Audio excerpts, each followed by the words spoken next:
하나님의 택함받지 아니한 그런 자격 없는 자가 이렇게 하나님의 법궤를 만짐으로 인해서 그가 그 자리에서 즉사를 하게 됩니다. 자, 근데 우리가 이제 여기서 우리가 알아야 될 것은 우리가 하나님을 사랑의 하나님 하시니까 우리가 너무 하나님을 사랑의 하나님만으로 보는 경우가 많아요. 그런데 하나님께서는 이렇게 진노하시기도 한다 이 말이죠. 그래서 우리가 하나님 앞에서 하나님을 경외하는 마음을 꼭 가져야 됩니다. 경외하는 마음. 이것이 오늘날 우리 현대 교회에서 교회와 성도들이 가져야 하는 신앙의 양면인데, 자, 신앙은 동전과 같아서 우리가 사랑의 하나님으로 인하여서 우리가 어떤 위치에 처하든지 하나님은 우리를 항상 사랑하시고 하나님 우리를 구하시고 우리를 도와주시길 기뻐하십니다. 그래서 사랑의 하나님이죠. 그러나 그 동전의 뒷면에는 바로 경외하는 하나님이 있다라는 것을 우리가 반드시 알아야 됩니다. 그 경외하는 하나님은 공의의 하나님이에요. 공의. 하나님은 기본적으로 공의로우신 하나님이에요. 이것은 우리가 잊어버리면 안 됩니다. 하나님은 죄에 대해서는 엄격하십니다. 그 어떤 죄도 하나님 앞에서 피해갈 수 없어요. 하나님은 죄에 대해서 반드시 심판하시는데 그런 하나님을 우리는 또한 두려워함으로 경외할 줄도 알아야 됩니다. 그래서 사랑의 하나님, 우리가 좀 잘못해도 하나님께 용서 빌면 사랑의 하나님이 다 용서해 주시겠지 한다고 해서 우리가 죄를 저지르면 안 되는 것이죠. 왜? 공의의 하나님을 믿는다면 우리가 하나님께로부터 징계받을 것을 또한 두렵고 떨리는 마음으로 신앙생활을 해야 된다. 그래서 오늘 우사를 통하여서 우리는 그런 신앙의 양면성을 좀 확인을 해야 되겠습니다. 점검을 하고 넘어다가 가야 되겠죠. 자, 이렇게 우사가 하나님의 궤를 이렇게 만짐으로 인해서 그 자리에서 즉사를 하게 되자 이를 본 다윗은 두려움에 떨게 됩니다. 왜 두려움에 떨게 되냐? 하나님이 지금 지금 다윗은 어쨌든 자신의 좋은 마음으로 법궤를 하나님의 자신의 다윗성으로 옮기려고 했단 말이죠. 근데 이제 옮기니까 하나님께서 우사와 야효가 하나님의 궤를 가지고 옮길 때에 다윗은 안심을 했어요. 안심을 하고 이동을 했는데 우사가 이런 사건으로 인해서 그 자리에서 즉사를 해버리자 다윗은 거기서 깜짝 놀란 것이 뭐냐? 이 일이 하나님이 기뻐하지 아니하시는가? 라는 거예요. 그래서 여기서 다윗은 두려워하게 됩니다. 그것을 두려워하게 됩니다. 자기가 마땅히 은혜롭고 즐거워서 기쁜 마음으로 행한 일이지만 그것이 하나님 앞에서 정말로 하나님의 뜻에 맞는가 아닌가? 그것을 생각할 때 다윗은 두려움을 느낀 거예요. 우리가 다윗의 이러한 점은 우리가 또 보고 배워야 됩니다. 나는 정말 은혜 받아서 교회에서 내가 뭘 하겠다 라고 하지만 그것이 과연 하나님께서 기뻐하시는 일인가를 먼저 생각을 해야 돼. 내 기분에, 내 흥에 취해서 내 마음대로 하나님의 뜻을 우리가 전혀 생각하지 아니하고 어떤 일을 한다면 그것은 매우 두려운 일이다라는 것을 기억해야 되겠습니다. 그래서 다윗이 이 일로 인하여서 오벳 에돔의 집에서 하나님의 법궤를 그 집에 이렇게 멈추어 세우고 거기서 자신의 성으로 다시 가지고 오는 것을 중단합니다. 그런데 이제 석 달 동안 오벳 에돔의 집에 있으면서 여호와께서 오벳 에돔과 그의 온 집에 복을 주시니라 라고 하면서 12절 같이 한번 읽어볼까요? 시작. 어떤 사람이 다윗 왕에게 아뢰어 이르되 여호와께서 다윗 하나님에게로 말미암아 오벳 에돔의 집과 그의 모든 소유에 복을 주셨다 하니라. 이 다윗이 가서 하나님에게를 기쁨으로 메고 오벳 에돔의 집에서 다윗성으로 올라갈세. 이거 혹시 다윗하고 관련된 영화를 보신 분이 계시면 이 장면이 나왔을 가능성이 많아요. 그래서 저는 아주 어렸을 때 그때 당시에는 흑백 TV였죠. 흑백 TV였는데 다윗이 이 하나님의 법궤를 앞에서 이제 제사장들이 이제 메고 올라갈 때에 다윗이 그 하나님의 법궤를 메고 다윗성으로 올라가는 그 장면에서 다윗이 막 춤을 추고 기뻐를 해요.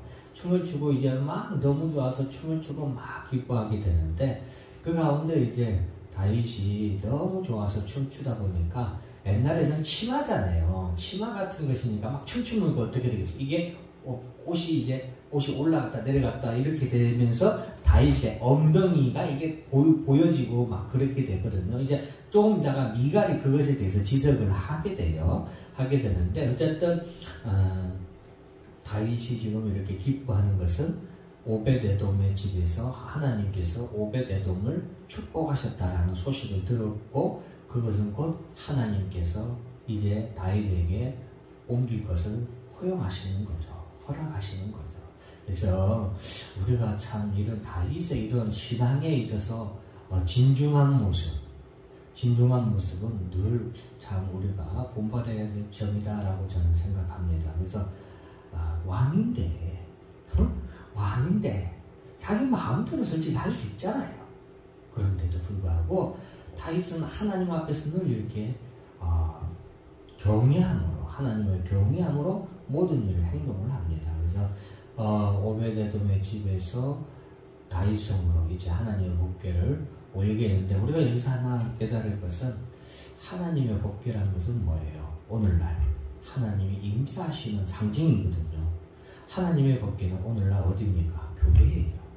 교회예요, 여러분. 다윗 왕은 이 하나님의 법궤를 자신의 성으로 옮기길 그렇게 애쓴 거예요. 왜? 하나님이 함께 하시는 것, 그것 자체가 뭐예요? 축복이기 때문에 오벳에돔의 집이 복을 받는 것 보세요. 여러분, 교회를 다른 사람한테 빼앗기지 마세요. 여러분, 저는 우리 힘찬교회 성도 여러분들이 힘찬 교회를, 물론 이것은 주님의 교회고 하나님의 교회이지만 나의 교회다라고 생각하시기를 정말로 간절하게 바랍니다. 이 힘찬 교회는 내 교회예요.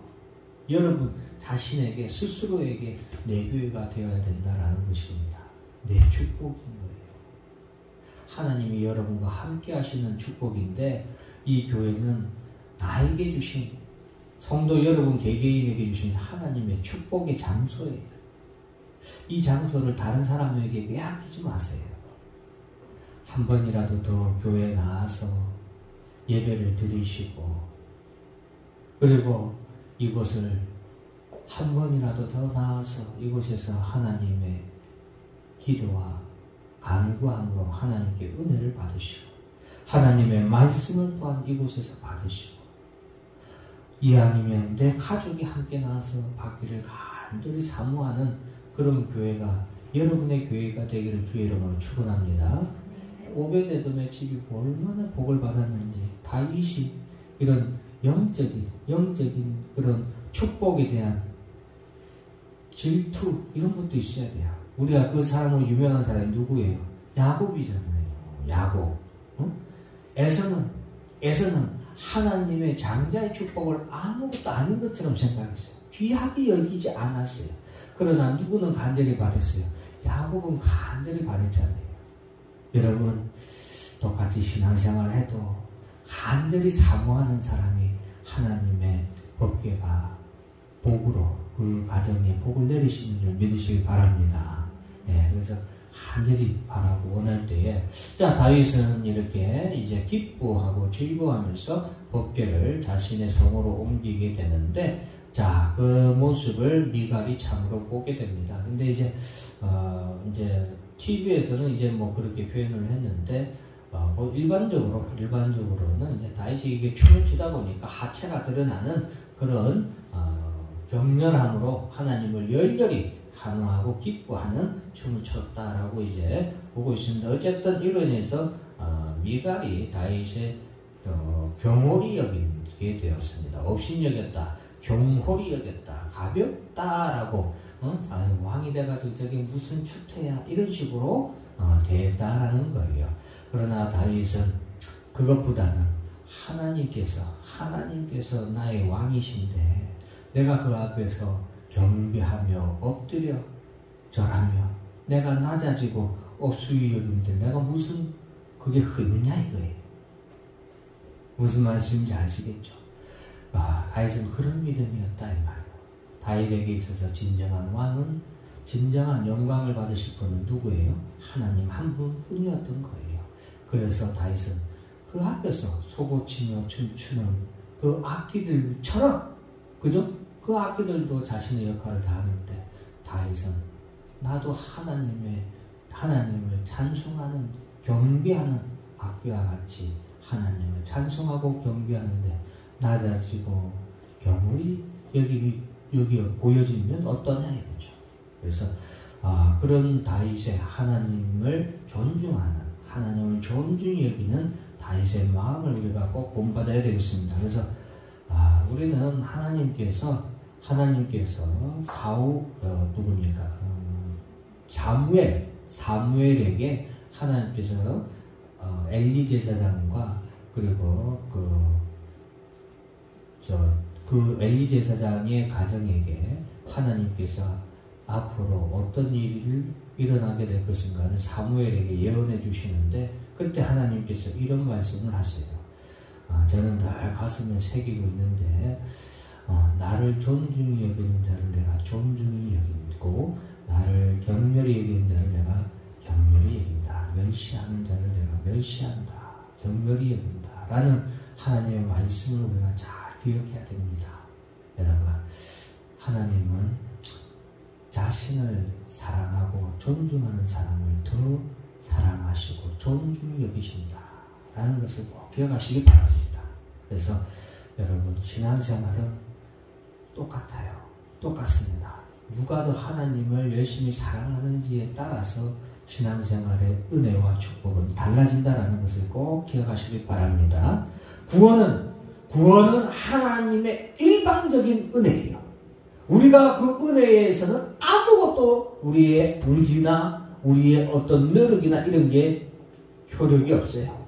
그러나 이 모든 신앙생활을 하면서 얻는 축복은 전적으로 누구에게 달렸어요?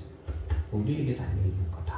그래서 다윗은 이렇게 하나님의 법궤를 모시기 위해서 기뻐하고 즐거워하고 또한 경외하는 마음으로 하나님의 법궤를 자신의 성으로 옮기게 됩니다. 오늘날 우리의 하나님의 법궤는 교회라고 했죠. 과연 우리는 얼마나 하나님을 간절히 사모하며 교회에 나가고 있는지, 또 교회에 나와서는 얼마나 하나님을 열렬히 사모하는 마음으로 또 예배를 드리고 있는지, 또 신앙생활을 하면서는 우리가 얼마나 두렵고 떨리는 마음으로 경외하며 신앙생활을 하고 있는지, 이런 전체적인 그런 신앙생활에서 오늘 다윗의 법궤가 그의 성으로, 다윗 성으로 옮겼던 것처럼 하나님의 법궤가 우리 가정에게로 옮겨져야 되겠고, 또 여러분 기업에게 옮겨짐으로 말미암아 복을 받는 여러분들이 되기를 주의 이름으로 축원합니다. 하나님의 법궤가 꼭 교회에만 있다라고 생각하지 마세요. 여러분이 그 하나님을 가정으로 옮기면 가정에 하나님이 함께 하시는 거예요. 여러분이 그 하나님의 법궤를, 하나님을 여러분의 직장으로 옮기면 그 직장에 하나님이 함께 하시는 거예요.